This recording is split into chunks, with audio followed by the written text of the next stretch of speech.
Yes, hello everyone. Today is my day, and thank you so much for joining me in my live stream and singing with me. Hindi ko alam kung anong sasabihin ko but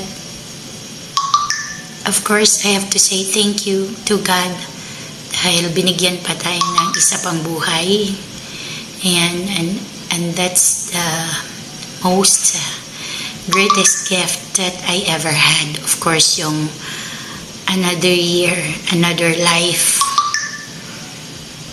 Blessings na po yun. Sobrang blessings. And maraming salamat sa lahat ng aking friends na naki-birthday, naki-jam, bumati sa messenger or anywhere in social media. Maraming salamat sa inyong lahat. At sa mga kaibigan ko na hindi man sila bumati, pero alam ko nandyan pa rin ako sa puso nila.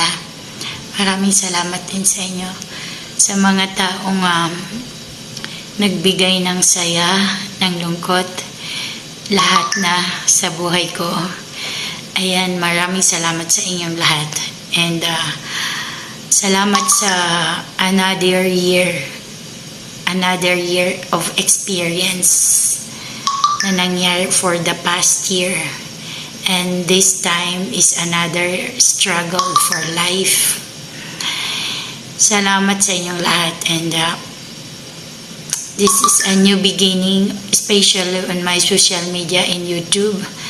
So I just hope I can meet more true friends, yung mga totoong kaibigan na nagmamahal sa akin.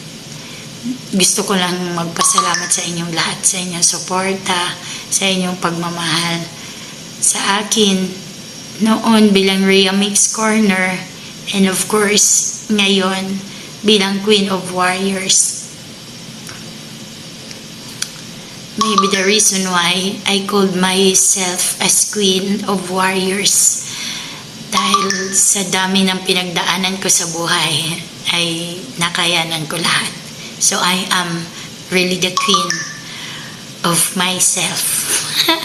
Diba?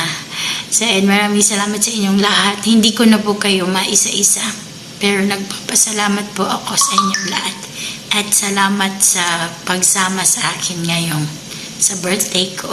This is the most special moment every time when I had birthday. The people who joined me. Thank you so much, guys. Happy birthday to you.